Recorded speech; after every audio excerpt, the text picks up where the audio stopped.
All right, without further ado, we have Bill Bleyer here tonight. He was a prize-winning staff writer for Newsday for 33 years, specialized in history and maritime issues before retiring in 2014. And he retired to write books and freelance for newspapers and magazines. Bill has authored and co-authored several books on highlighting Long Island history, and we're really excited to have him here tonight. So, Bill, thank you. Thank you very much.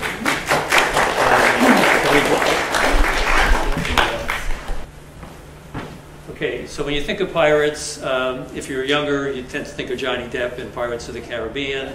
If you're a little older like me, you probably think of Kevin Kline in Pirates of Penzance. But what's interesting about this subject is there are real pirates with a strong Long Island connection, including probably one of the most famous pirates. And the reason we have pirates on Long Island, and the reason we'll talk about rum running later, is the proximity, is both the geography of Long Island and the proximity to New York City, which comes into play both for the pirates and smuggling in general and later rum running. 110-mile long island connected to the biggest market in the country.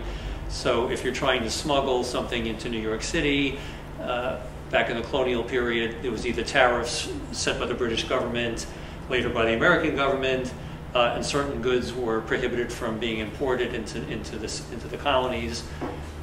So if you want to do it illegally, Long Island's a great place to do it. Back in the Revolutionary era, Long Island was pretty empty. The shorelines had almost no habitation. You have rivers, bays that you could come into in the middle of the night and nobody would bother you. So that's why that's why we have a strong pirate connection. So this is the pirate you probably have heard of. This is William Kidd, one of the most famous pirates, and he has multiple connections to Long Island.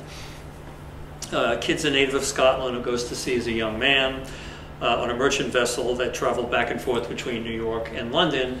So he's very familiar with the waterways around Long Island and places you could land or hide as necessary. So after serving as a crewman on the trading ship, he goes to London in 1695, seeking a commission as a privateer. Have you heard that term before? Okay, so if you haven't, a privateer is basically a legal pirate licensed by a government to attack enemy shipping and capture it and bring it back and sell it for a profit. So Kidd wants to do that because it's very lucrative. So he goes to London in 1695 to get a government commission from the Royal Navy to capture French and Spanish shipping. While he's there, he meets the Earl of Bellomont, who's a member of Parliament. Bellomont agrees not only to help him, but becomes his business partner and help finance this venture of privateering. So Bellomont later becomes the governor of Massachusetts, which has major consequences for Captain Kidd. But in the meantime, Kidd fits a ship called the Adventure Galley. They sail off to the Indian Ocean, and in May of 1698, they reach Madagascar, where they go ashore for water and provisions. And at that point, 90 of the 150 men on board mutiny against Captain Kidd and his loyal officers. They take off on another ship. Kidd's ship is at this point is so deteriorated that he has to abandon it. In the defending himself against the mutiny, he ends up killing one of the mutineers, which will come back and bite him in the rear end later. So they need another ship to replace the Adventure Galley, so they capture a Moorish trading vessel called the Quetta Merchant. Kidd is convinced it's connected to France and Spain, which makes it a legal prize for him to take. They take the Quetta Merchant, and the loyal crew and officers sail off to the Caribbean to continue privateering. The problem for Kidd is the owners of the Quetta Merchant go to the British government, show a bunch of papers proving that they are not connected to the French or Spanish government, which makes them an illegal prize for an English privateer. So the government declares Kidd a pirate rather than a privateer. When he gets to the British West Indies, he learns from officials there that there's now a price on his head, and he decides he wants to go defend himself and make the case that the venture galley, the Quitter Merchant was a legal prize. And this is where Long Island comes into the story. He sails up the coast, sails into Long Island Sound, and he makes 2 stops. At this point, Bellamont has come across the Atlantic and is now the governor of Massachusetts, which includes the English half of Long Island, the eastern half of Long Island at this point. Bellamont hates pirates. He's publicly declares war on pirates. He writes in May of 1699 that the inhabitants of Long Island, in particular, are on his bad list because they harbor pirates. He writes that the inhabitants of Long Island were a, quote, lawless and desperate people who protected pirates who were settled among them. Part of his job as governor is to collect taxes, and he complains that when he tries to collect taxes from people on Long Island, they won't pay. When he hires people on Long Island to be the tax collectors, they won't do it, or don't do it efficiently, and won't come up with the proper tax money. So he's forced to send tax collectors down from Boston to collect taxes on Long Island. So he's not keen on pirates. He's declared war on pirates. He's got a big feud going with Long Island in general. So Captain Kidd comes to Long Island. He makes 2 stops. Yes? What is the relationship between Massachusetts and Long Island such that he's taxed in Long Island? At this point, the governor, the colonies later break up into what you'd think of the colonies. Early on in the early 1600s, the Massachusetts colony controls all the way down through Connecticut to eastern Long Island. So the English settlements, like in Southold and Southampton, were initially answering to the governor in Boston. But not western Long Island, not what would be Queens and Brooklyn. Yeah, that was still Dutch. City. It's only after the Dutch are pushed out, then the English government creates a colony in Connecticut and New York. But at this point, Bellamont, as governor of Massachusetts, has control over eastern Long Island. So Kidd makes 2 stops. He goes to Oyster Bay and tracks down a lawyer named James Emmett and hires Emmett to go to Boston to argue his case in front of the governor. Because he's not sure what kind of reaction he gets, he gives Emmett a bag of jewels to give to the governor's wife to try to get her on his side. Then because he's still not sure what reaction he's going to get, he famously sails east and lands on Gardiner's Island between the 2 forks. He drops in on Jonathan Gardiner, who's the Gardiner, who's at that point is the proprietor or owner of the island, and says, would you mind storing my stuff here while I go to Boston to argue my case? If you're Jonathan Gardiner, you're probably not going to say no to a pirate ship and crew, but Gardiner agrees. They go about a half mile inland from the western shoreline and dig a hole, put in their treasure, fill it up with dirt, put a pile of rocks called a cairn on top of it, and this is a famous illustration of Captain Kidd burying the treasure. It's not quite accurate because they actually buried it more inland, not on the beach in the woods. But the Gardiner family later put up a marble monument to mark the spot. So Kidd and about 10 of his crew sail off to Boston after Emmett is already up there making the case. Emmett has no success and Kidd has no success either. His former business partner throws him into jail, charges him with piracy, and arranges to have him shipped back to England for trial. He then sends emissaries down to Gardiner's Island to retrieve the treasure because Kidd has told him that he's left treasure there.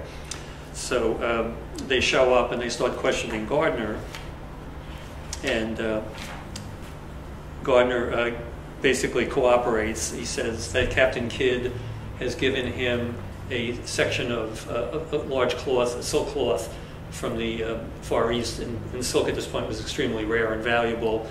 If you were ever lucky enough to go out to Gardiner's Island, which I was able to do once, and take a tour of the island with David Lyon Gardiner, the last Gardiner to own the island, if you go into the manor house, on the wall was a framed section of that silk, which is pretty cool. But Gardiner shows the governor's emissaries where to dig up the treasure, which they do, and he gives the statement, because he doesn't want to end up on the gallows, with Kidd, and says Kidd convinced him to, quote, take 3 Negroes, 2 boys and a girl, ashore to keep till he, the said kid, should call for them. He said Gardner also said the captain had given him cloth and 4 pieces of Arabian gold, and had buried a chest and a box of gold, a bundle of quilts, and 4 bales of goods. 2 crew members of Kidd's had given him 2 bags of silver weighing 30 pounds each, a small bundle of gold dust of about a pound weight, a sash, and a pair of worsted stockings, which were valuable enough to mention. So all of this is taken back to Boston and given to the governor. Kidd is sent across the Atlantic in chains for trial in London in February of 1700. He's got 2 problems. He's charged with piracy, which is a capital offense.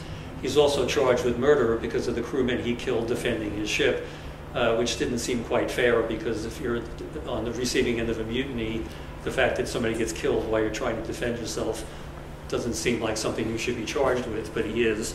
He's convicted on both charges and sentenced to hang.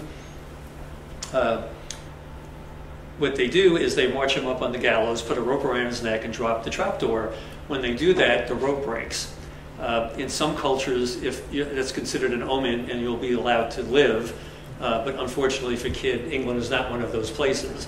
So they march him back up on the scaffold, put another rope around his neck, and the second time when they drop the trapdoor, it strangles him. When he's dead, to make an issue of piracy and a lesson to other would-be pirates, they tar his body, put it up on what's called a gibbet, and stick it on the shore of the Thames near where he's hanged, and they leave it there for months until it just rots away. So that's the end of Captain Kidd. This is all he merits in the Times of London at the time. This is them taking note of the fact that he was executed at the execution deck. So he's a big deal. Why do they tar the body? I'm sorry? Why do they tar the body? So it'll last longer. They wanted hanging there, to be a lesson for a long time. So the birds will eventually pick him apart, but his body would hang there for months. So this is the end of Captain Kidd, who's our most famous pirate. Another pirate who's a very similar case, but you probably never heard of, is Joseph Bradish, who shares a lot of similarities with Kidd, including the end of the story. We don't have any images of Bradish during his life, like the picture I showed you of Captain Kidd was based on what he actually looked like. But Bradish was described in documents as being fierce countenance, squinty-eyed, slanty-eyed, and pockmarked because he must have had smallpox. So the only image we have of him was done in the early 1900s. A cigar maker decided to make Joseph Bradish cigars and came up with this illustration, but it does match the written description of him. And as I said, there's a lot of parallels with Captain Kidd. The difference is Kidd was English and Bradish was not. But he's born in Cambridge, Massachusetts in 1672. When he's 25, he sails out of London as a boatswain's mate on a trading ship bound for Borneo. When they get to Borneo, there's a mutiny, so there's a parallel with Kidd. The difference is Bradish is leading the mutiny rather than on the receiving end. They throw the captain and the loyal crew off the boat and sail away on their what is now a pirate ship, and they divide up all the goods on board, and the mutineers elect Captain Bradish to be their captain. Like Kidd, they sail off to the West Indies because that's the best place to find ships to capture with treasure. They show up on Long Island in March of 1699 off of Sagaponack out in Southampton. They're sailing back and forth in the Atlantic.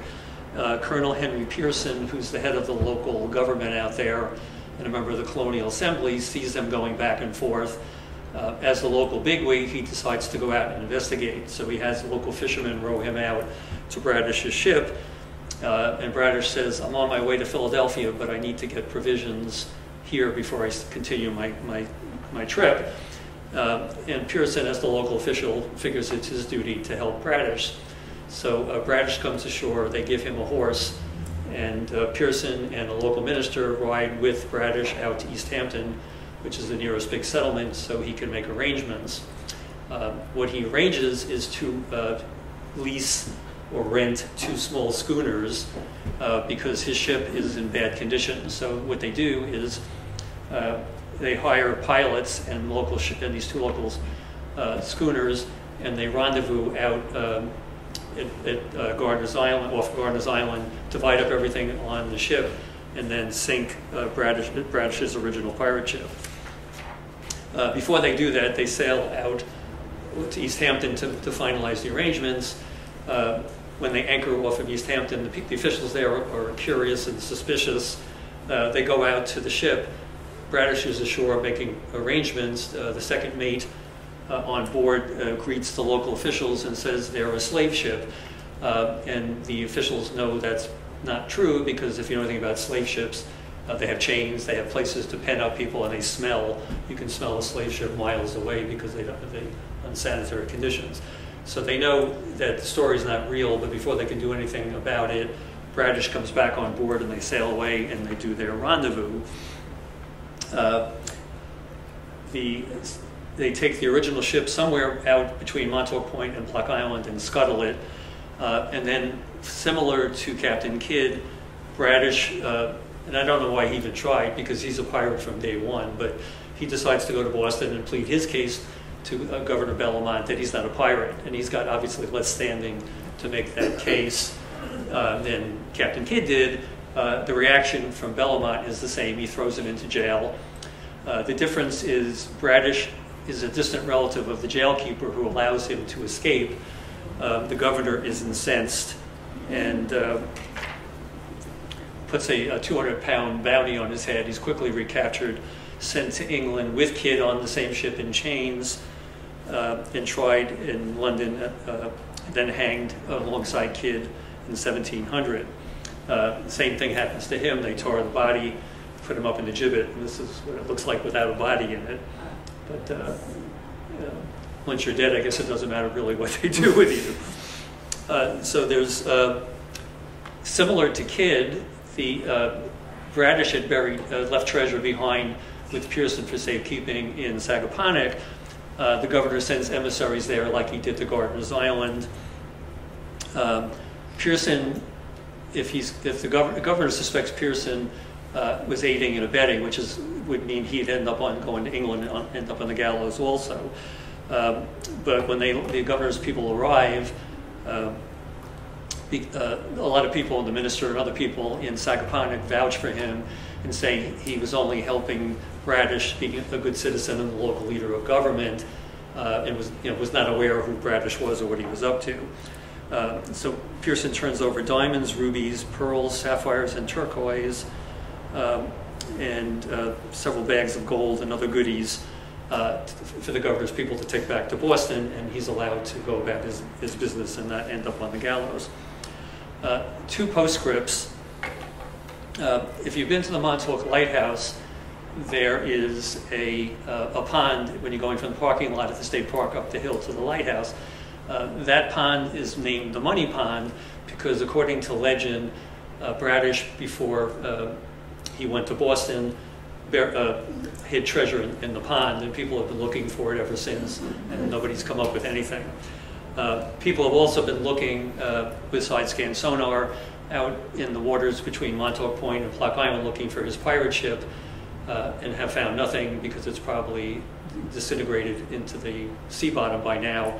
I don't know what they expect because Bradish would have taken anything of value off it before he scuttled it, but divers and shipwreck hunters have been looking with no results so far. But if you're out in Montauk and you want to look around the pond, feel free. So throughout the colonial period, basically by around 1700, because the British government and the British Navy have made such a big deal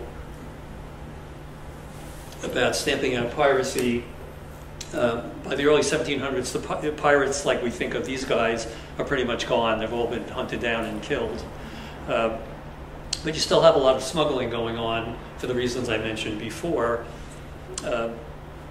Continues through the colonial period, smuggling across the Sound, smuggling into New York City. During the Revolution, it really ramps up because the British, after the Battle of Long Island in 1776, control all of Long Island. Most of the patriots go to Connecticut. And theoretically, trade is illegal both ways, but a lot of the farmers on both sides are shipping produce across the Sound illegally to profit from the war. And this continues, and things are still being smuggled into the city. The British are requisitioning a lot of forage and wood and other food on Long Island, but you have some Long Island farmers shipping stuff across to Connecticut to feed the Continental Army, or shipping stuff into New York, despite the Patriot edicts against it to sell things to the British. So this continues throughout the war. Finally, at the end, when the war ends, one of the first things that the George Washington's first administration does is create something called the Revenue Cutter Service, and they outfit a fleet of fast, small sloops and schooners to patrol the waters and make sure that people bringing goods into the fledgling United States go to a customs house and pay the duties on what they're importing. The most famous of these early revenue cutters captains is this gentleman here, Caleb Brewster. If you know anything about the Culper spy ring, which was the subject of my fifth book, he is the chief courier across the Sound, getting messages from the spies in New York and Long Island to Washington, north and west of the city. Has a lot of whaleboat fights on the Sound. It's kind of fearless, a pretty amazing character. After the war, he becomes a revenue cutter service and does it extremely well. But he's a very fiercely independent person who doesn't like taking orders from people. He gets into an argument with his superiors and quits the revenue cutter service, and then becomes a blacksmith in Fairfield, Connecticut. But basically, smuggling is pretty much over by the time the United States is formed.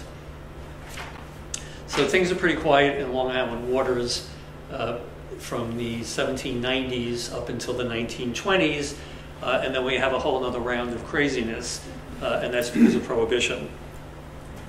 So you have a long period of rum running, bootlegging, hijacking, people on the take from the Coast Guard to the police, and it's a pretty crazy period. And for the same reasons that smuggling was important during the colonial period, it's even more so now. New York has grown exponentially. It's the biggest market for illegal booze. You're not going to show up on Wall Street, with a load of illegal liquor. So Long Island becomes the primary drop-off point for the whole experiment with Prohibition. So it starts off in 1920 with the Volstead Act being passed to enforce the 18th Amendment, which bans the sale and consumption of almost all alcohol. So for the next 13 years, Long Island becomes the wild, wild west, because you have 1,180 miles of coastline, most of which is pretty empty. So you have a weird situation when Prohibition comes. Booze is illegal in the United States. It's legal in Canada. It's legal in British possessions like the Bahamas. So it doesn't take long for people to say, hey, I can buy booze at my local store in Canada or Bimini and take it to the United States and make a huge profit. The other weird thing is the territorial limit for the United States is 3 miles offshore. So if you're 3.1 miles offshore, you can have all the booze you want and it's perfectly legal.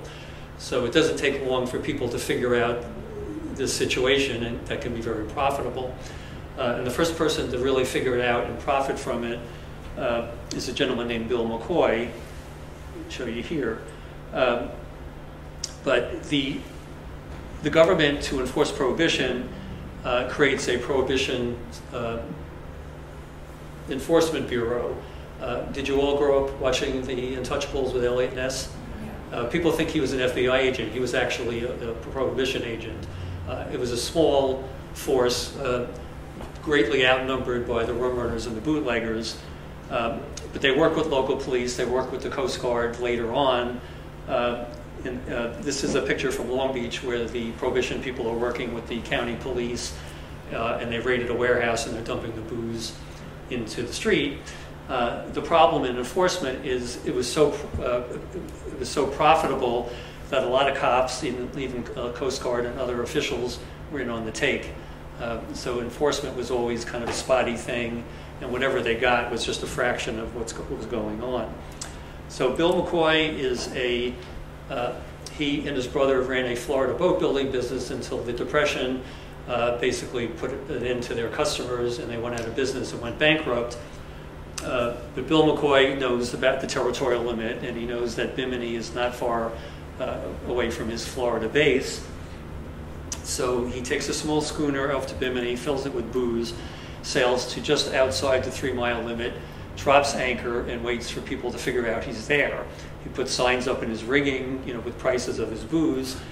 And initially, the people, fishermen or people out that way, or his initial customers, and the word starts to spread on shore. So you have mom and pop farmers who are in the off season or are busy, recreational boaters who want to keep drinking start going out there. But it's really kind of a mom and pop operation.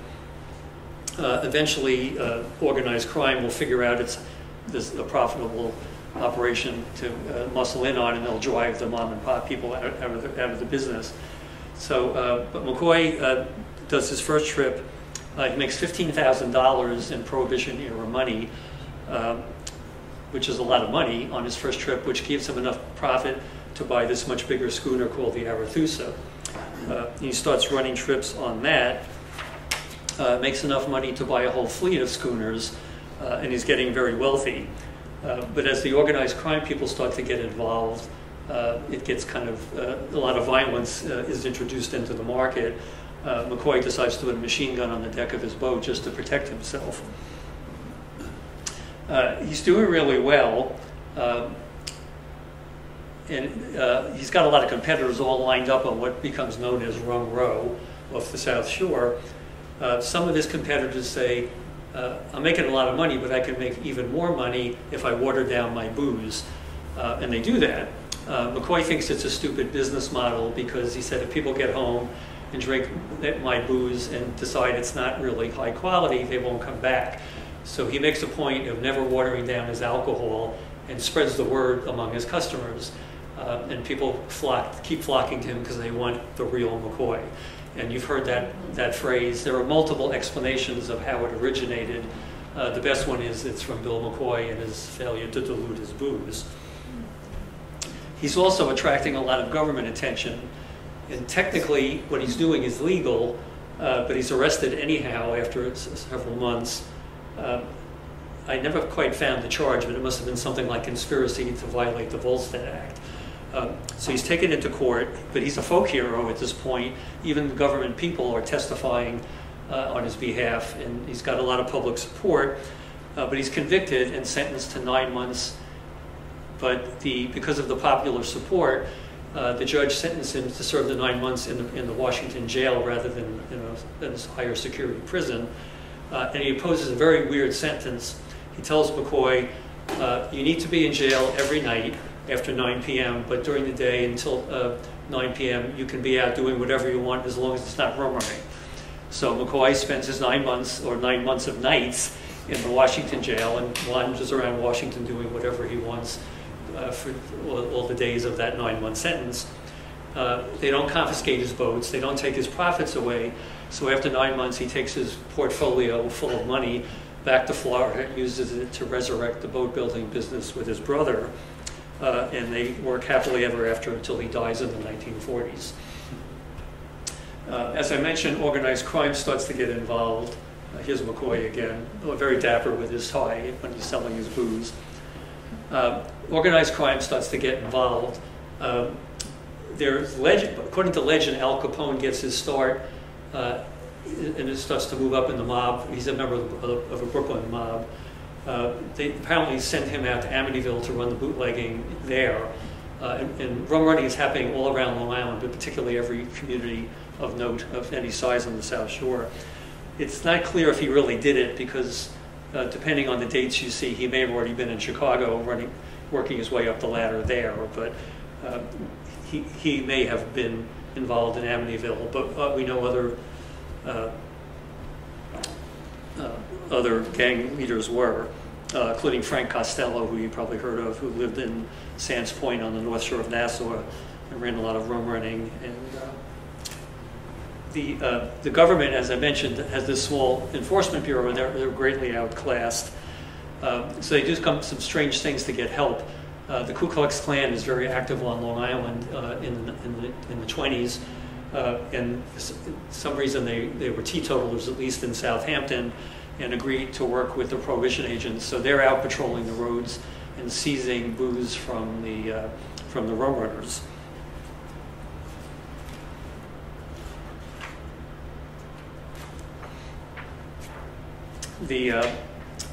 Things change in 1924 because the government realizes that they're losing the war. They do a couple of things. They move the territorial limit out from 3 miles to 12 miles, gives them more space, more time to try to capture the rum running boats. They also bring the Coast Guard in because the Coast Guard originally had no enforcement power over the rum runners. So they give them the authority to chase rum runners. They give them a lot of money to hire crews and build a fleet of fast patrol boats. The problem was they were never as fast as the rum runner boats. So you have an interesting situation where you have boatyards around Long Island building boats for the Coast Guard and also building boats for the rum runners. The most famous example of this is the Freeport Point boatyard down on the Nautical Mile in Freeport. And this was created by two brothers, Fred and Mike Skopanich, in 1922, which is right in the height of the Prohibition battle. They built more than 39 rum running boats, but they also built 15 Coast Guard patrol vessels. Since the rum runners paid more, they made sure the rum runner boats were faster. It's now been replaced. The boatyard's gone. It's now a condo complex, but the marker talks about where this spot was then on the Nautical Mile. This is Fred's son, Fred Skopanich Jr., who grew up in the boatyard watching all this craziness when they're building boats side by side for the Coast Guard and the rum runners. And he did a great oral history about that. And he said, talking about his father and his uncle, he said, they knew the Coast Guard boats were going about 26 miles an hour, so they made the rum running boats to go near 30 loaded. They were making rum runners for everybody. And that means not only bootleggers, but also cops on the take, and gangsters like Dutch Schultz, who was headquartered out in Patchogue. And we know for sure that he was there. When you look at those eyes, you'd say, I would never want to cross this guy, but people did. People would try to steal his booze and pay the price, including a lot of episodes right here in Brightwaters. But they're building these boats faster and faster. It's after World War I, and the boat builders realized you have a lot of surplus 12-cylinder rotary engines that had powered fighter planes during the war. After the war, they were available very cheap. So the boat builders are buying them up and putting them into rum running boats, which means the rum running boats could do 40 or 50 miles an hour compared to the Coast Guard boats, doing about half that.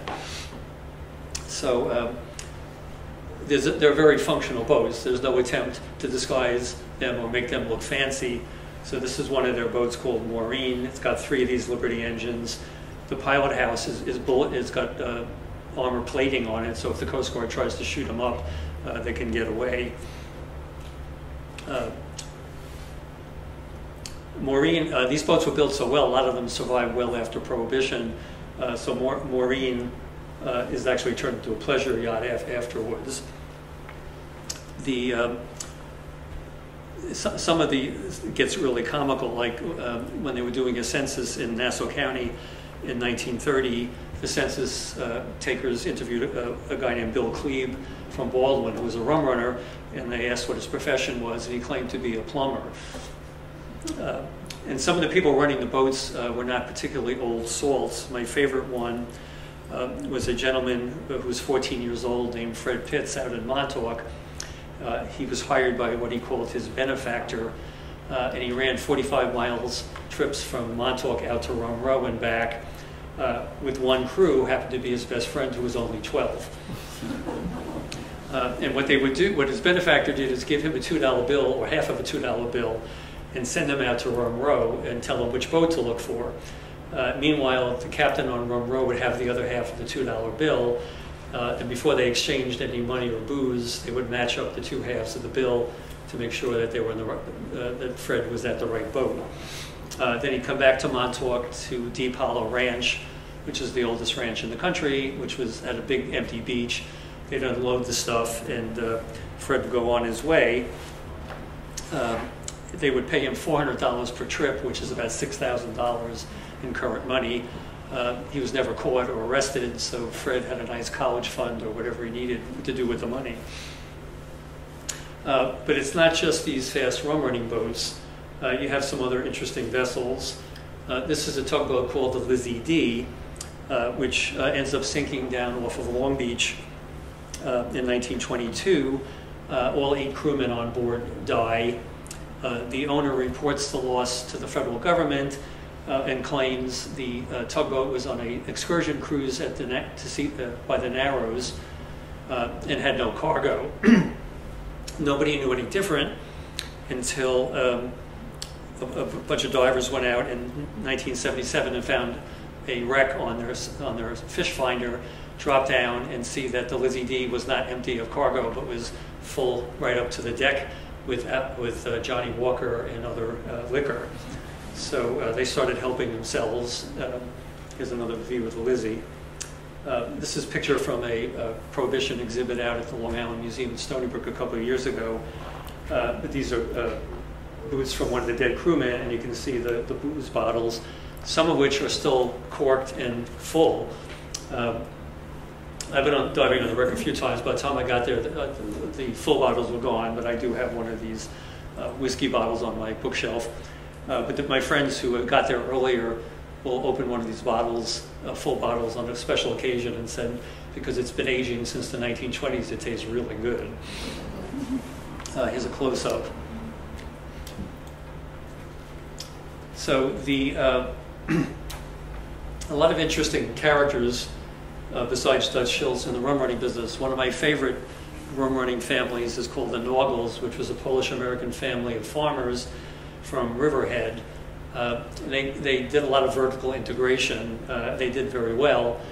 They made enough money that they bought a seaplane so they could fly booze up to Boston. They shipped a lot of stuff into New York City. Their farm was up on the sand dune, or the big sand cliff in Riverhead, about 100 feet up off the beach. And after struggling to try to get the booze from the rum running boats up to the farm, they built an inclined railway, basically sort of like a chairlift. But they didn't do it very smartly, because one day the cable breaks, it snapped back, cut off the head of one of their farm workers. The police show up, the newspapers show up.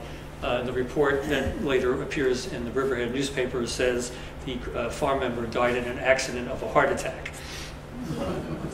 But they did a lot of vertical integration. They bought the old Mill Inn, which was still there out in Mattatuck on Mattatuck Creek, and turned that into a speakeasy so they could sell a lot of their booze to local customers. Now you have a lot of people hiding booze all over the place. One of the best places was out in South Hempstead Bay, Great South Bay, where there were what was called bay houses that fishermen and duck hunters would build these cottages out in the marsh so they wouldn't have to go back to shore every night when they were hunting or fishing. They make a perfect place to store booze while you're waiting to bring it ashore, because you can see anything coming for miles. So there's a couple of examples.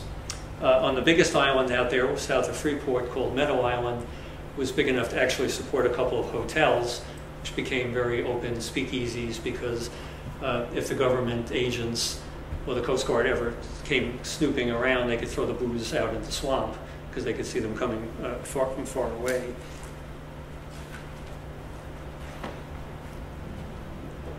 My favorite rum running boat is a schooner called the William T. Bell, which washes up in Bayville on the North Shore where I live. The William T. Bell typically carried lumber from Norfolk, Virginia into New York City, but on February 20th of 1927, in Long Island Sound that encounters a nor'easter. It's dumping a lot of sleet and snow on the boat to the point it freezes up everything on deck. They can't control the sails. They can't even steer the boat. So it washes up on the beach in Bayville, as you see here. A couple of local firemen up on the bluff see the boat washing towards the beach, and when it beaches, they manage to get a rope down from the cliff onto the boat, and the 6 crewmen shimmy their way up that line up to the top of the bluff, and the firemen take them to a local house, revive them, warm them up, probably gave them some booze, and then when nobody's paying attention, the 6 crewmen disappear into the night, and the firemen and the local residents at the house thought that was kind of strange until the next day when the storm abates and they can get out to the William T. Bell, and they realize it's filled up to the deck with illegal booze. So the word spreads around Bayville.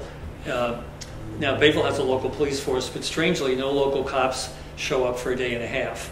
And no Prohibition or Coast Guard people show up either. So the local people start getting on board. This is the view down from the cliff, and they start helping themselves. Halfway through this day and a half, there's 2 gangs of local rum runners in Bayville show up and chase everybody else away and start helping themselves. And then finally, the middle of the second afternoon, a village cop shows up and chases everybody away and calls the Coast Guard. Meanwhile, the media picks up on this and has a heyday with it. The New York Times writes a story. It says, with a great headline, "Rum ship wrecked, townsfolk save crew, then brave raging sea to share in the liquor." So the local, we don't know how much the local people took before the gangs show up, but the gangs took 250 kegs containing 5,000 gallons of malt whiskey worth $250,000 in Prohibition era money, a lot more now. Then the Coast Guard shows up with a bunch of officials, and they're on board, and they take what's left, which was not much. Only 125 kegs left, and they get that off the boat. And then the question is, what are they going to do with the William T. Bell, which is what they call an attractive nuisance?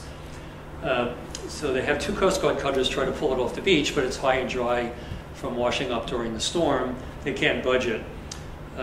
So somebody comes up with the not too bright idea of trying to say, well, we'll just blow it up so nobody can go on board or endanger themselves.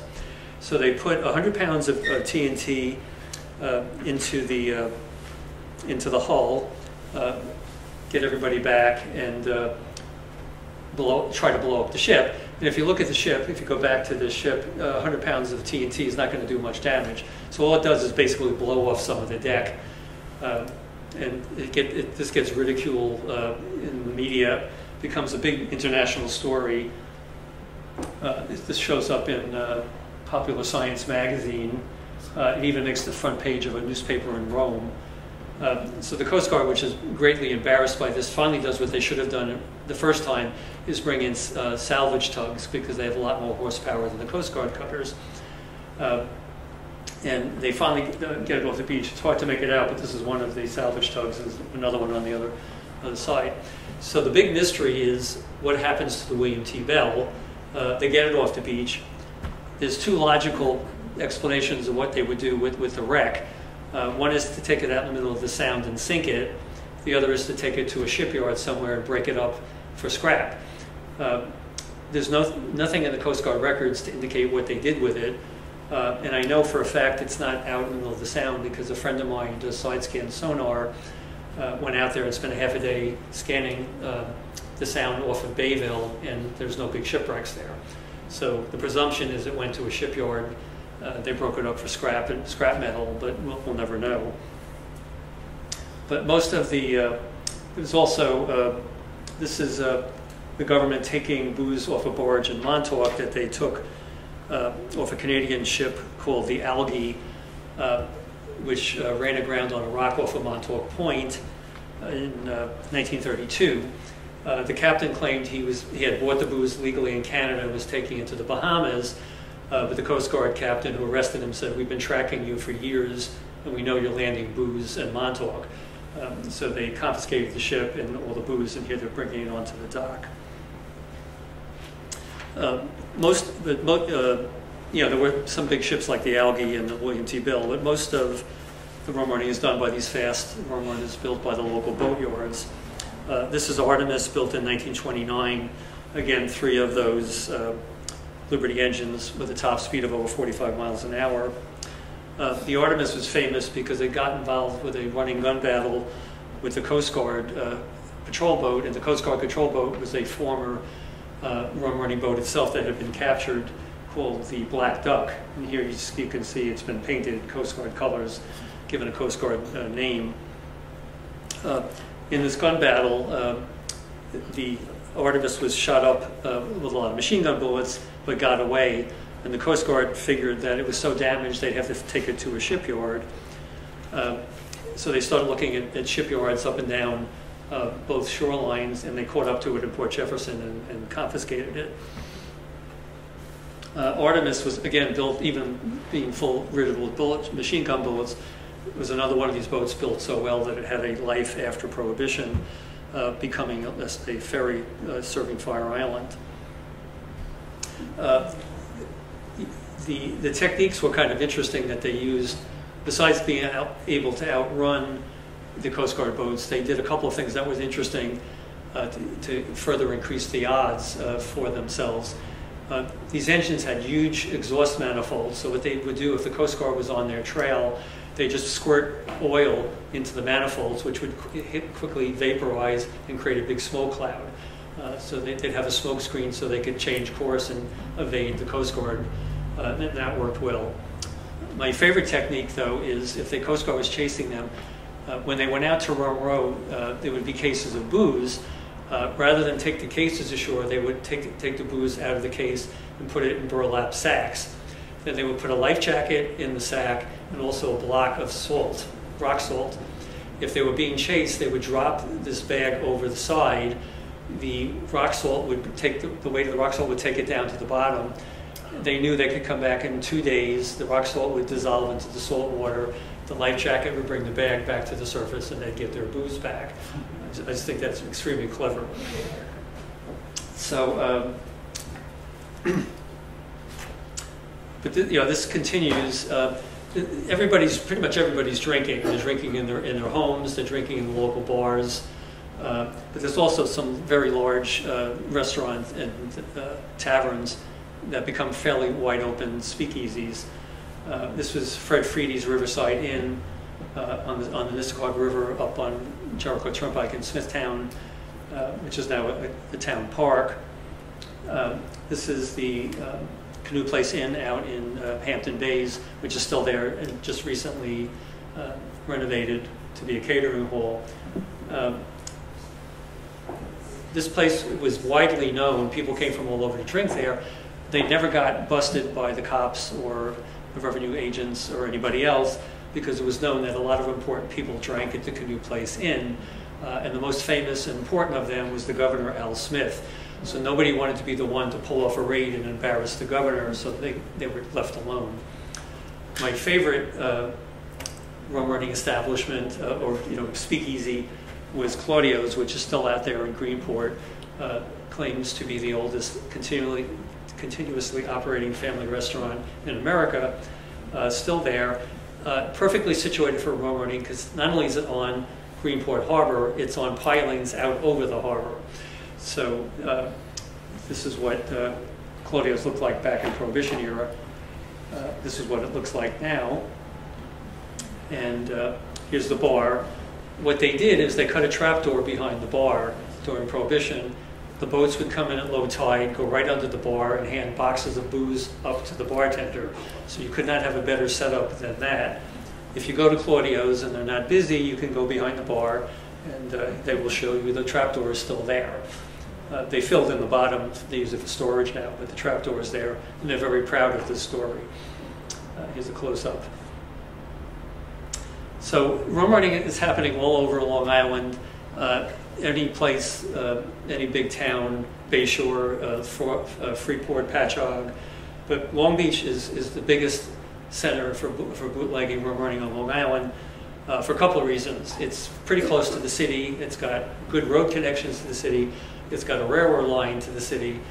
But the main reason that Long Beach is ground zero for rum running is the police commissioner, whose name is Mo Grossman, is running the whole operation.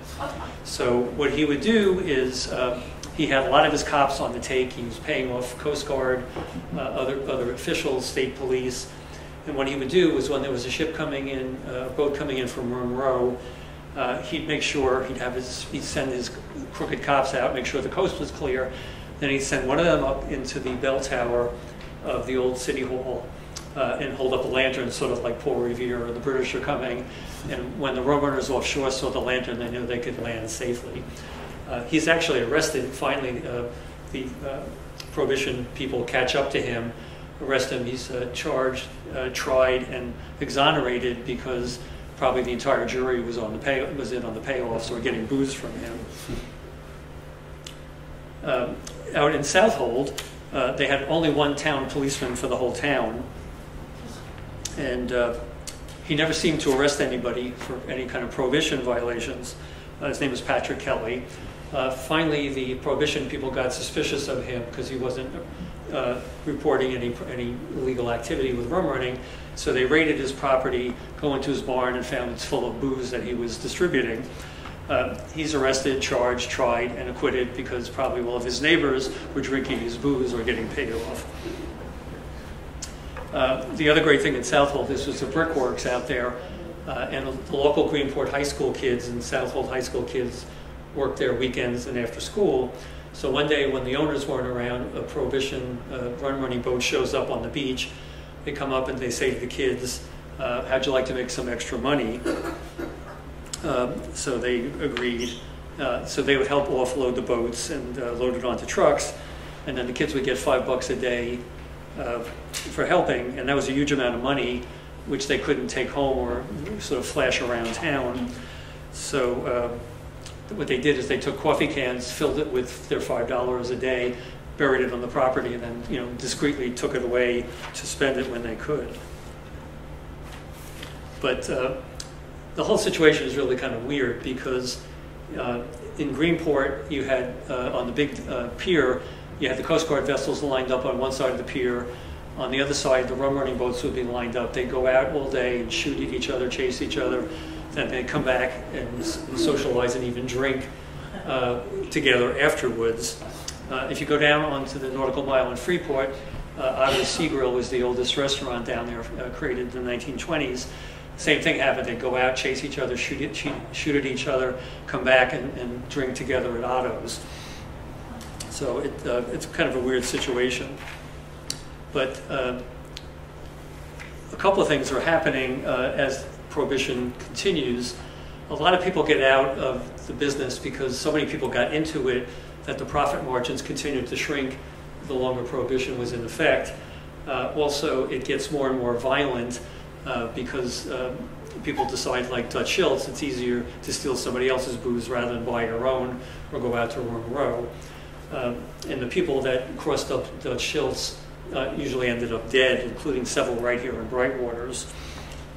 The one gangster named Sam Grossman from Brooklyn was found on a quiet road here in your village with 3 bullet holes in his head. The presumption was that he had tried to steal booze from one of Dutch Schiltz's drivers and paid the price. And my favorite example was there was a bootlegger rum runner named Arthur Waring who had the nickname of Happy Whalen for some reason. They found him out in the bay right off of Brightwaters with his body wired to a lawnmower with 3 bullets in his head. And apparently the lawnmower wasn't heavy enough to keep him on the bottom when he started to decompose. So because you're right here on the sort of the way between Patchogue and the city, a lot of people met their end in your nice little quiet village. But a lot of people are getting out of the business because of the violence or just the profit margins or dropping. Finally, you have Prohibition ending in 1933 with a repeal. The 21st Amendment repealed Prohibition, and everybody's happy. And you can see them celebrating here. Things sort of get back to normal, and you have all these rum running boats built to last, built to go fast. And a lot of them survive Prohibition and have long subsequent existences. This is one of them it gets named Fire Island. This becomes one of the first Fire Island ferries. And then Artemis, which I showed you, his Fire Island, this again. Artemis is also turned into a ferry boat because they could be bought cheap and they would last. So since the end of Prohibition, smuggling has again ended around Long Island for the time being, but who knows. I have 10 other lectures if you want to know what they are and where I'm giving them. If you do Facebook, I have a Facebook page called Bill Bleyer History Lectures that lists all what I'm doing and where. I also have a email blast list where I tell people where I'm lecturing. So if you're interested in that, you can give me your email address before I go. And then I have Long Island to the Sea that this is taken from, and my 5 other books in the back if you're interested. I'd be happy to sell you one, sign it, inscribe it, whatever you'd like. But thank you for your attention.